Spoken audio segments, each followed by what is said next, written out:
Allô maman, Allô, bonjour ma fille. ça va? Ça va, ça va. Il y avait la fête de départ de ton frère et puis c'est dommage, tu n'étais pas là, tu nous as manqué. Elle va bien Kihaulani? Oui, ça va, elle se prépare à son départ, elle arrête pas de dire qu'elle part à Tahiti.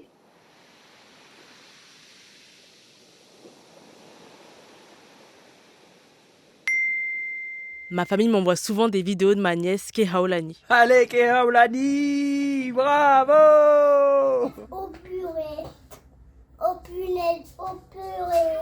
Partout, partout. Partout, partout. Je les regarde encore et encore et encore pour me donner de la force, je pense. Et j'imagine la serrer dans mes bras et lui raconter des bêtises pour la faire rire et toutes sortes d'histoires.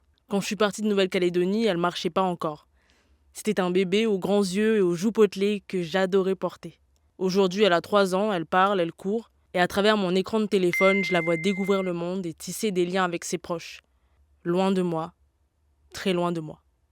Ses parents et elle partent bientôt vivre en Polynésie française, fixant des kilomètres de plus entre nous. Des souvenirs de moi à créer. Et des souvenirs de moi d'ailleurs, peut-être qu'elle n'en aura jamais.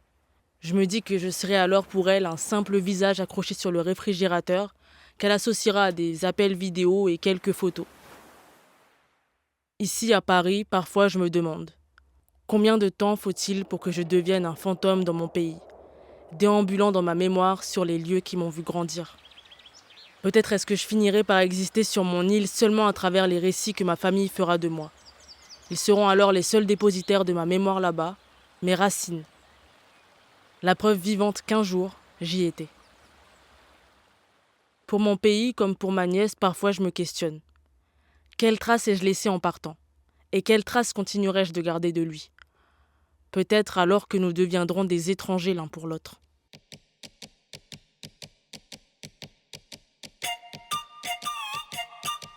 Rassembler les récits afin de faire émerger une réflexion et une solidarité collective. Quête, le podcast des ultramarins. Épisode 1. De l'outre-mer à l'hexagone, des exilés. En août, ça fera 3 ans que je suis partie. J'ai pris un aller Paris-Nouméa, direction l'autre bout du monde. Bah oui, 17 000 km, 3 continents à traverser, 25 heures d'avion et 9 heures de décalage horaire. Avant d'embarquer à l'aéroport de Tantouta, je me souviens avoir eu le cœur serré en voyant mon père me regarder partir, les yeux remplis de larmes. Que pensait-il? Qu'il ne me reverrait jamais? Que chaque kilomètre qui nous séparait, nous les ressentirions, comme des aiguilles enfoncées dans le crâne, chaque aiguille représentant 1 kilomètre? Au fond, c'est vrai. Même si la distance n'est pas palpable, ni même imaginable, j'ai beau fermer les yeux, j'arriverai jamais à me représenter ces 17 000 kilomètres. Mais je sais qu'elle est là. Que je suis un point sur la planète et qu'il est à l'opposé. Que si tout d'un coup le sort s'abat et que l'un de nous pousse son dernier souffle, je ne serai pas auprès de lui dans l'heure qui suit, ni même dans la journée.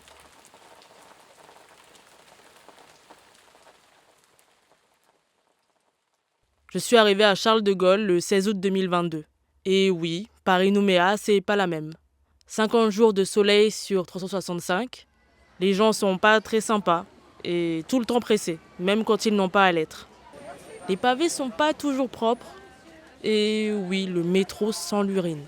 Alors je pourrais vous attendrir en vous faisant le classique. La mélancolie m'a frappé en voyant le ciel gris de la capitale. Que moi, j'ai quitté la plage, j'ai quitté le soleil, les cocotiers. Mais à vrai dire, j'aime pas beaucoup la plage et c'est pas vraiment les paysages qui me manquent, mais plutôt l'énergie qu'on ressent. Celle qui me traversait de la plante des pieds jusqu'au haut de la tête quand je me baignais à la rivière, quand je marchais pieds nus dans l'herbe, dans la terre.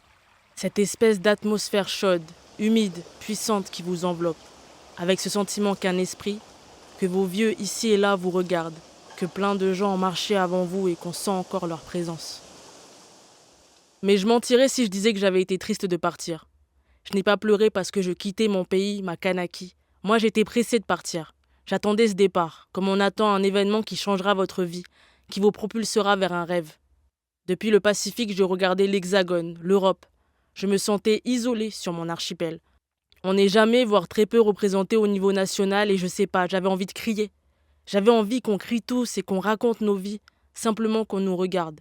C'est peut-être pour ça que je rêve d'être journaliste. C'est pour ça en tout cas que je suis partie. Et de toute façon, il n'y a pas d'école de journalisme en Nouvelle-Calédonie. Il n'y en a d'ailleurs aucune en Outre-mer. Il y a une licence d'information et de communication en Guyane et à La Réunion, mais si on veut un master, il n'y a pas le choix, il faut partir. Mais je pense aussi qu'on part parce qu'on nous dit tout le temps que c'est mieux un diplôme de la métropole. C'est plus prestigieux, vous comprenez? Parce que nous, c'est quoi? Un diplôme cocotier, c'est ça?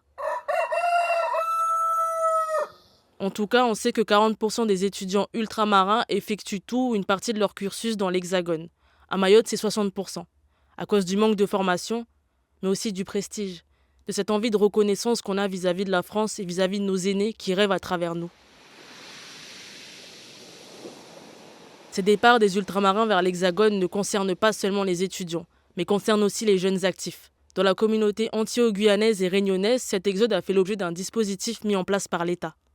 Entre 1963 et 1982, 160 000 jeunes antillais et réunionnais sont déplacés vers la métropole par l'intermédiaire du BUMIDOM, le Bureau pour le développement des migrations dans les départements d'outre-mer.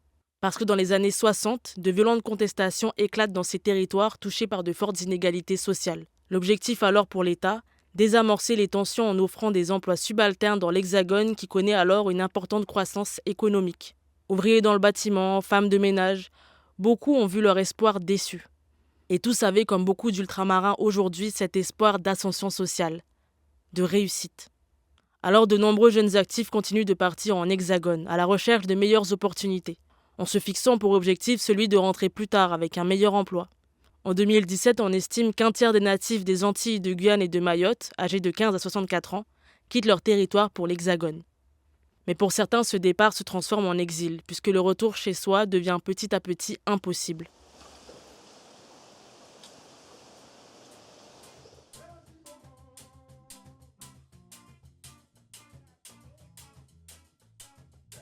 Je m'appelle Élie Diol, je suis sculpteur, peintre et j'ai grandi à l'île de la Réunion. Ça fait 4 ans que j'ai quitté l'île de la Réunion. D'origine franco-sénégalaise, Élie aborde dans ses créations les thématiques liées à l'afrodescendance, au racisme et à la colonisation. Arrivé en Hexagone en 2020, il doit s'adapter à de nouveaux codes sociaux. Ce qui m'a premièrement choqué, c'était le rapport que les gens avaient entre eux. Tout était très codifié, sûrement d'une manière différente qu'à La Réunion. Je trouvais que les gens prenaient beaucoup plus de temps à s'ouvrir, à créer du lien ensemble. Élie interroge aussi la question de l'effacement. Partir en Hexagone, s'intégrer pour s'adapter, c'est aussi voir son identité s'effacer.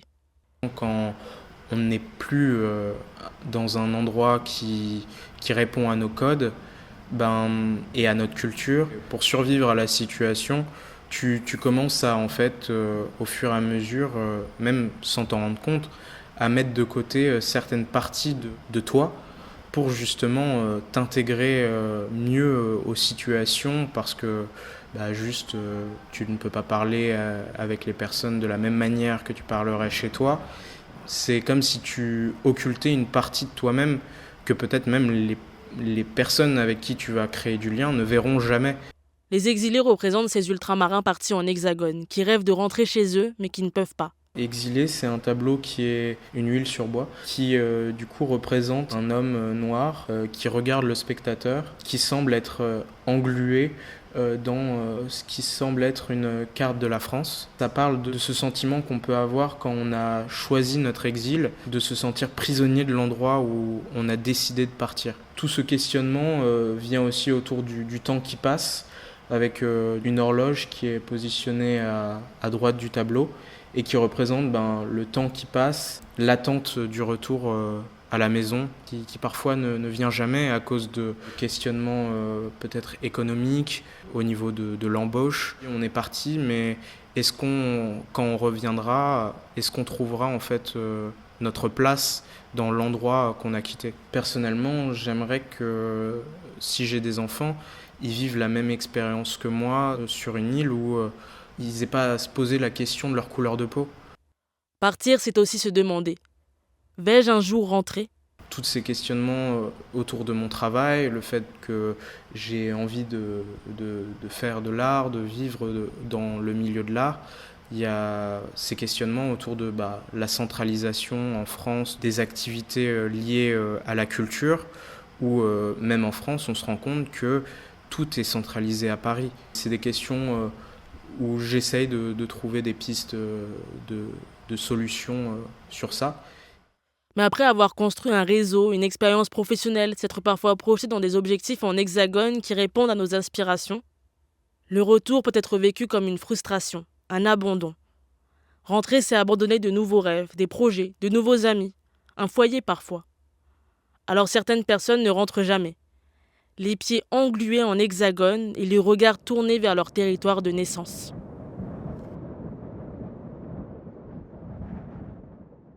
C'est de mourir un peu, de quitter son île.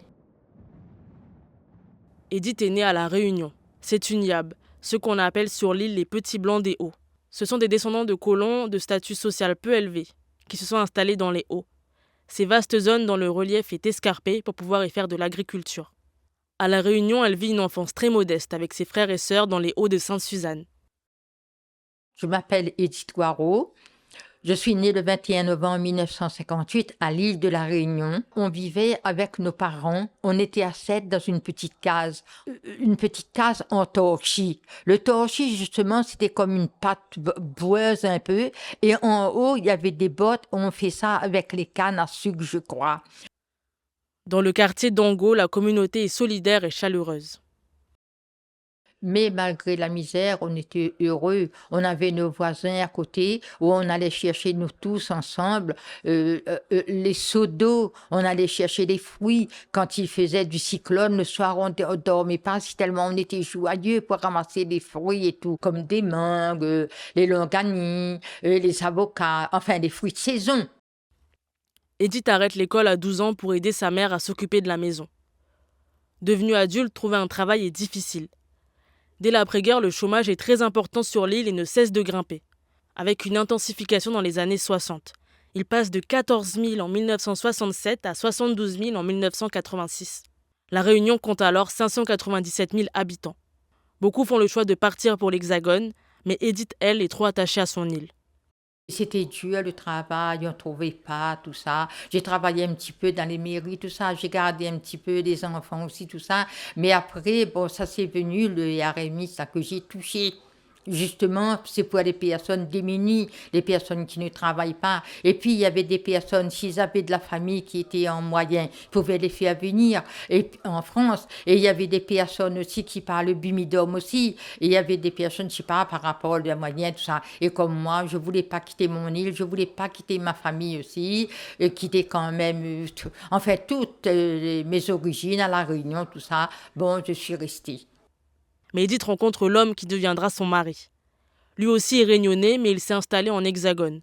Convaincue que la vie y est meilleure, elle finit elle aussi par se laisser convaincre. Alors elle fait ses valises. Elle a 42 ans et prend l'avion l'année 2000 pour un nouveau départ. La réalité la rattrape. L'isolement, la différence de culture. Elle vit de plein fouet le mal du pays.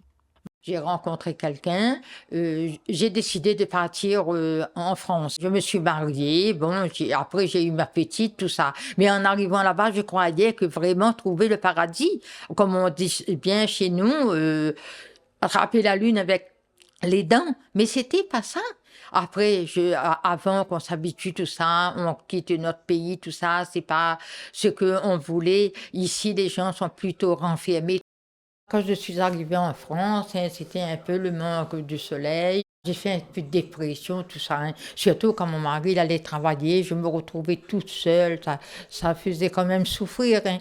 Pour aller un peu mieux, c'est quand justement j'ai eu ma petite fille, tout ça. Bon, elle partait à l'école, mais moi je ne travaillais pas. Si je travaillais, il fallait payer une nourrice. Bon, donc je suis restée à la maison. Comme je suis arrivée, tout ça, je n'étais pas habituée à cette vie. Et bien justement, et après, ma petite, elle a grandi. J'ai trouvé des petits boulots par-ci, par-là. Et elle est allée à l'école. 25 ans qu'Edith habite en région parisienne, que sa fille y a construit une solide base, ainsi que son mari. Alors partir, c'est exclu pour elle. Aujourd'hui, elle a 67 ans, et parfois Edith rêve. Elle rêve qu'un jour elle puisse mourir chez elle, sur son île qu'elle aime. En vieillissant, je serais contente de mourir là-bas, de retrouver un peu, de vivre un peu aussi, hein, s'il faut. Hein. Une petite case créole, une petite cour. Mon mari, il aime bien son thym, il aime bien planter un petit peu, tout ça, jardiner un petit peu, tout ça. Bon, on sera content, surtout sous le soleil, de retrouver les amis, tout ça, la famille, tout ça. On a quand même des attaches encore à La Réunion. Voilà, c'est ça mon souhait.